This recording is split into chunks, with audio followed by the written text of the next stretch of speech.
falls jemand Interesse hat, unser Nachbar zu werden, unser direkter Nachbar. Einmalige Chance oder das Schlimmste, was gibt. Wie viel das Video haben wir? 69? 69. Herzlich willkommen zu unserem Video Nummer 69. Viel Spaß!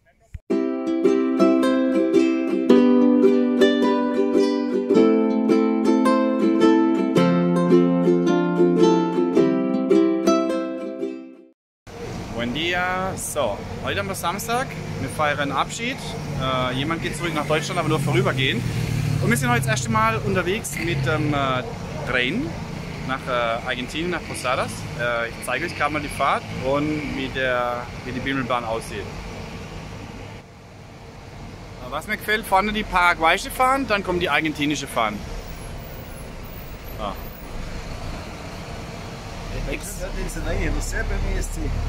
So, und da vorne holen wir uns dann Tickets und dann geht's ab nach Argentinien. So, und so sieht unser Bahnhof aus, Grenzbahnhof. Ich hoffe, noch jetzt sieht man was. 5:30 fährt der Zug und hoffe, dass ich ein bisschen filmen kann.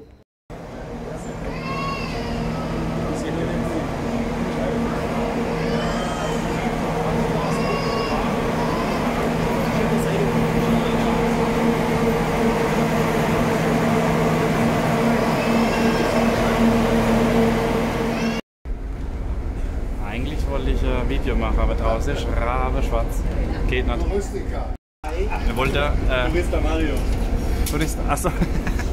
Wir wollten eigentlich ein Video machen, aber man sieht überhaupt nichts. Also es ist schon ziemlich dunkel, 5:30 und ja. Mi amigo Mario. Él es un paraguayo. Hallo. Hallo. Sale. Ein wenig sieht man.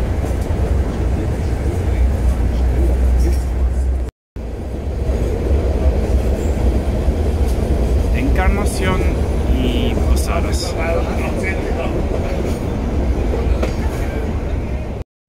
So, hinter mir ist die Sicherheitskontrolle. Wir haben so ein Check-up gemacht, also ganz normal dann die Cedula gezeigt, beziehungsweise der Reisepass, der mit Reisepass dann geht.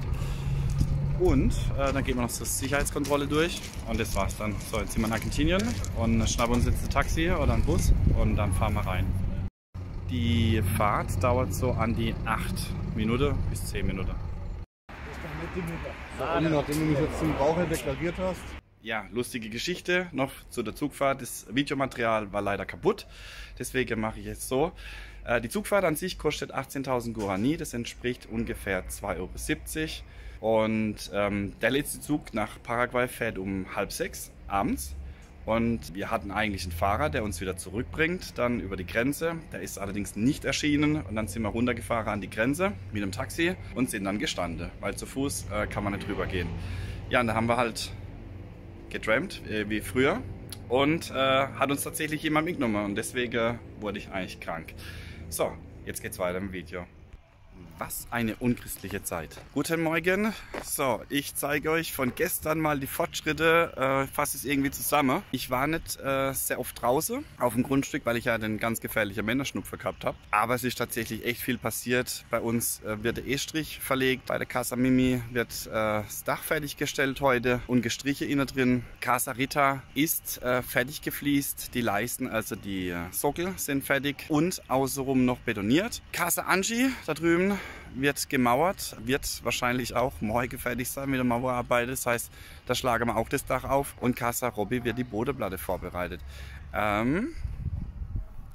sind die LKWs, haben schon die Steine gebracht jetzt fürs Casa Robby.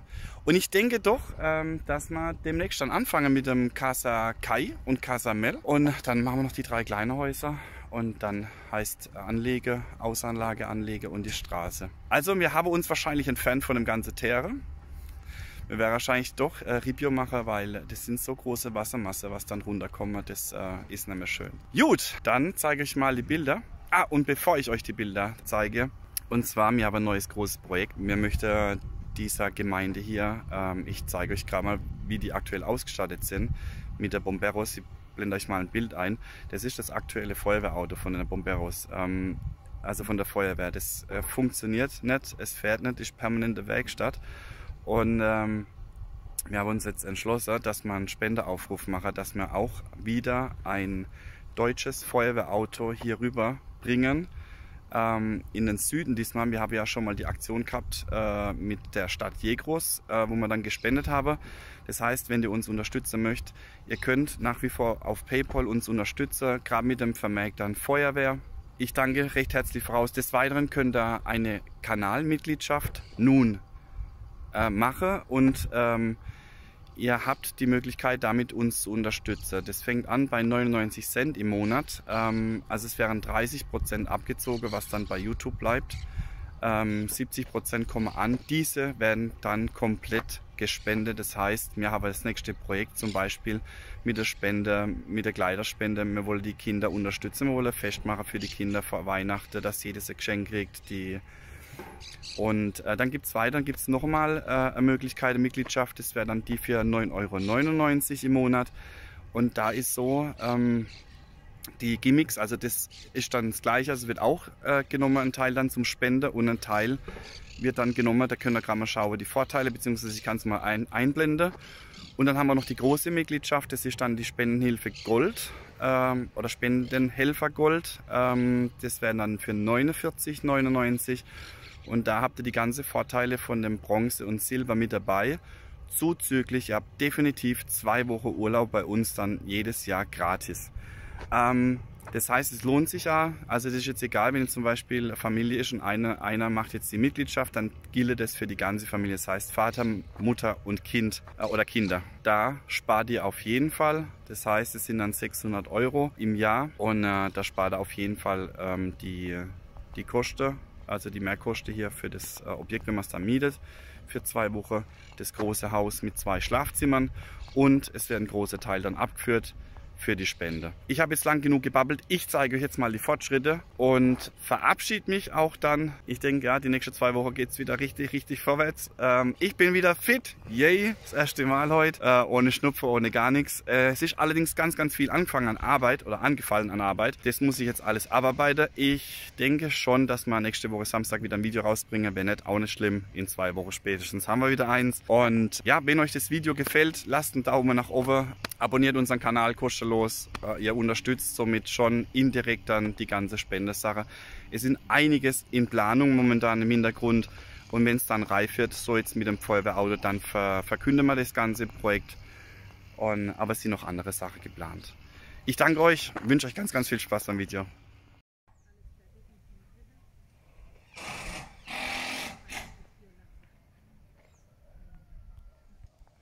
Das hier ist jetzt der Eingangsbereich vom Casa Rita. Also da wurde jetzt dann außenrum betoniert und wird jetzt gefliest noch. Genau, jetzt muss ich gerade gucken, ich muss außenrum laufen. Ja genau, da ist es. Das war Joaquin. Also wenn ich ihn sehe, dann schimpfe ich mit ihm. So, wir gehen dann rein ins Haus, aber ich muss mich erst mal außenrum. Also das sind dann die Türen, die wäre jetzt dann nochmal gestrichen. Und ist eigentlich alles fertig gefliest, auch der Sockel ist fertig. Das Bad noch nicht. Aber die Decke sind auch soweit. Dann schön fertig gestrichen.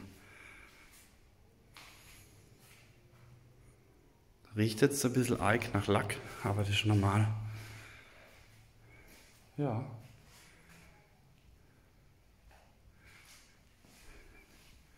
Das ist der Stand vom Casa Rita. So, und jetzt springen wir rüber zum Casa Mimi. So, hier haben wir wieder die Streife für das alles gerade ist, für den Putz dann später. Es wird aktuell die Elektroleitungen innen drin gelegt. Auch hier wird gleich gestrichen. Ja, da ist der Elektriker am Weg. Da fehlt es noch und da wird gestrichen innen drin.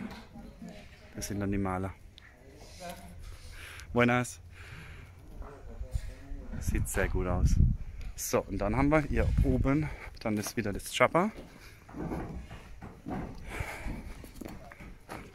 Und da ist der Hugo.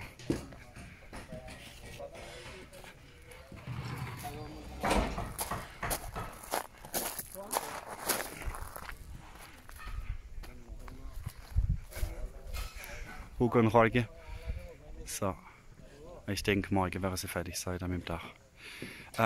Richtfest wäre dann eigentlich Samstag fällig, aber morgen Abend und bis Sonntag soll es dann wieder Regen geben. Und deswegen verschieben wir das Ganze dann um eine Woche. Gut, dann gehen wir rüber. Jetzt ins Casa Familia und dann gehen wir rüber ins Resort. Bei uns wird der E-Strich aktuell gemacht. Und die Türe. Deswegen gehe ich jetzt nicht rein. Also es gibt jetzt unsere Eingangstüre. Kommen dann rechts und links kommen Glasfronten rein und in der Mitte dann eine schöne Tür. Ich gucke mal, ob ich reinkomme irgendwie. So, und das ist der E-Strichmeister. Und auch hier wird wieder nivelliert, das heißt, dass der E-Strich dann gleich ist. Und da liegen schon die Säcke. Und wenn dann der E-Strich fertig ist, also drin sieht man ja im Wohnzimmerbereich, da ist er jetzt fertig, dann wird ganz normal dann darauf gefliest. Bei uns ist jetzt noch nicht gestrichen worden, das kommt dann nach dem Casa Mimi dran. So, dann gehen wir mal rüber. Die Jungs verdichten gerade. Streifenfundament vom Casa Robby ist fertig. Jetzt wird es wieder mit Erde aufgefüllt, wird verdichtet und darauf entsteht dann die Bodenplatte. Und Casa Anchi wird momentan ja fast fertig gemauert. Ne? Also ich denke, nächste Woche haben wir es fertig. Der Wahnsinn.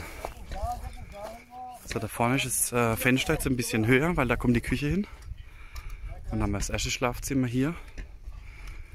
Aber da gehe ich jetzt nicht rein. Dann wollte man eigentlich hier eine Fensterfront hinmachen. So, ich gehe mal ein bisschen in den Schatten. Klar mit. So, jetzt hier eine Fensterfront reinmachen, aber wegen am Wind ist doch ein bisschen sicherer, jetzt wenn wir mauern. Genau, ein großes Fenster wieder, also man kann dann von der Couch rausgucken. Dann haben wir das andere Schlafzimmer. Ja. Wahnsinn.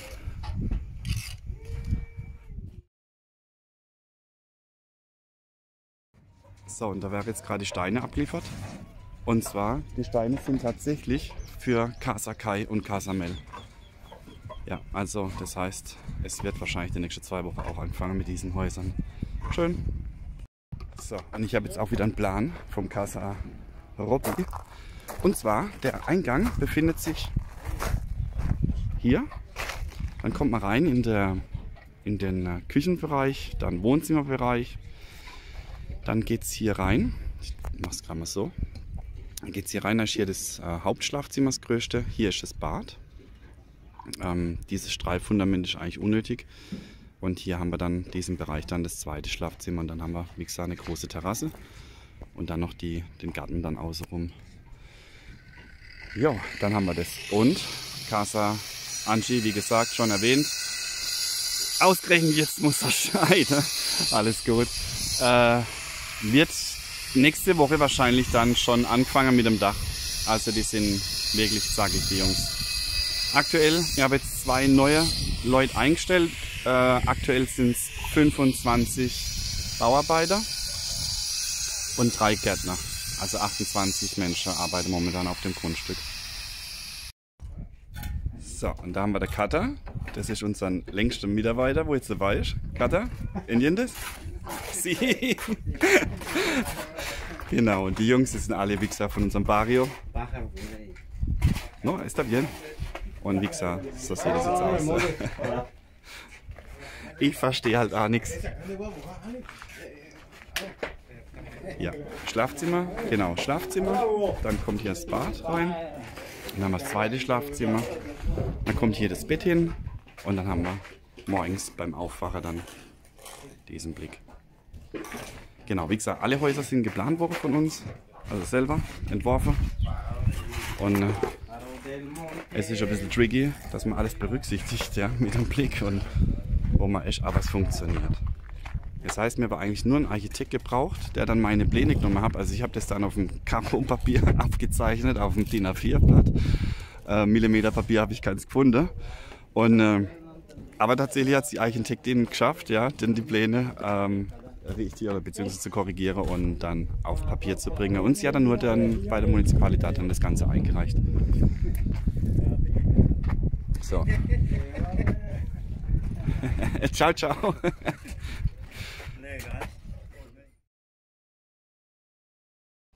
Ja, also ich mag sie. Ich muss jetzt in der Rücke gefahren. Ein Schlagloch des Herrn.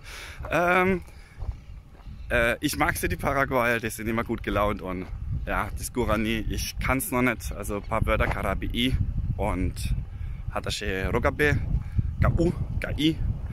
Das sind so die Worte, wo ich jetzt gelernt habe in der Zeit, wo ich jetzt da bin und ich glaube noch ein bisschen mehr. Genau, Gärtner macht heute, die Gärtner machen heute nicht weiter, die sind auch leider krank. Also bei uns, wie gesagt, der Winter steht vor der Tür und so typische Grippezeit, Männerschnupferzeit.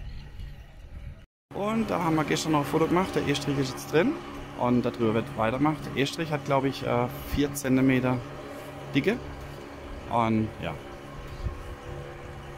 Und da haben wir das Caesar, das ist der zweitlängste, wo dabei ist. Ja, werden immer mehr und es wird immer schöner hier. So, und da haben wir jetzt die Verkleidung. Also so sieht die Verkleidung aus. Es kommt jetzt noch beim Casa Rita, fehlt das Ganze von dem Jabba-Dach. Sehr, sehr schön sieht das Ganze aus. Also ist auch Blech und überlagert dann. Ich zeige es euch gerade mal. Der Maler fängt schon an, das Holz sauber zu machen und überlagert dann hier oben. Richtig toll. Eine tolle Farbe. Ja.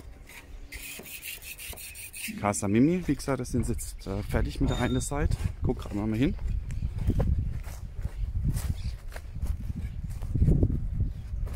Ja. Also, das heißt, ich kann meiner Tochter Bescheid geben, dass wir morgen in einer Woche dann das Richtfest machen für Casa Mimi. Ja. Und haben wir das Casa Rita. Ah ja, genau, das wollte ich noch sagen. Und zwar Dachrinnen werden noch installiert. Da war auch die Frage, ob wir Dachrinnen machen. Natürlich machen wir Dachrinnen. Die kommen jetzt dann auch hin, die nächsten paar Wochen. Und das Wasser, also wie gesagt, fängt es dann vorne auf und lassen wir dann seitlich dann im Rohr runterlaufen. Und das Problem ist halt wirklich, ja, ich habe hier keine Kanalisation, ich weiß nicht, wo ich es hinlaufen lassen kann oder hinlaufe. Das heißt, mir wäre es dann gerade in der Rase dann reinlaufen lassen, das Wasser. Wichtig für mich, ja, dass man keine Spritz, ja, wenn es dann regnet, dann spritzt es ja gern gegen die Hauswand. Man sieht es ja bei mir im Haus, neben dem Eingangsbereich. Oder, ich guck mal, ob wir hier noch was sehen. Ja, das sind ja die typischen, hier zum Beispiel. Hier zum Beispiel, ja genau hier, da sieht man es, ne, das Braune. Und gut, das wird jetzt auch mal verringert durch den Streifen, also durch den Weg, den wir jetzt gebaut haben. Und da kommt hier eh noch Rase rein. Und beim Casa Mimi und bei den anderen Casitas, da werden wir dann ja, also die gleiche Breite machen, aber mit Steinerten auffüllen. Also wie man es aus Deutschland kennt eigentlich. Gut. Dann haben wir noch was. Ja, wir haben noch was und zwar bei uns ist ein Käufer abgesprungen. Also ich sage es jetzt gerade mal, falls jemand Interesse hat an einem Grundstück, 12 x 50 Meter, Glasfaser da, 3-Phasenstrom ist da, Wasseranschluss liegt da, 12 x 50 Meter. Falls jemand Interesse hat, unser Nachbar zu werden, unser direkter Nachbar, einmalige Chance oder das Schlimmste was gibt, schreibt uns dann gerade an. Gut, ich denke, ich fahre jetzt zur Notarin. Wir haben heute die Dokumente jetzt fertig bekommen für die Einteilung von den Grundstücken. Das heißt, die Titel sind soweit fertig. Und dann mache ich noch ein bisschen Büroarbeit und dann war es das für mich heute. Gut, dann wünsche ich euch ein schönes Wochenende. Bleibt gesund und bis zum nächsten Mal. Ciao, ciao. So, da liegt der Übeltäter von gestern durch den Zement gelaufen. Ja. Jetzt gucken wir mal, ob wir Beweise haben. Hängt noch ein bisschen Zement dran. Ne, hast gut gemacht. War es ein anderer Hund, garantiert, ne? So, sagst Tschüss. Sagst du Tschüss zu unseren Zuschauern? Schwänzel mal. Ja? Oh, Magnetheit. Der weiß ganz genau, was er angestellt hat. Also, ciao, ciao.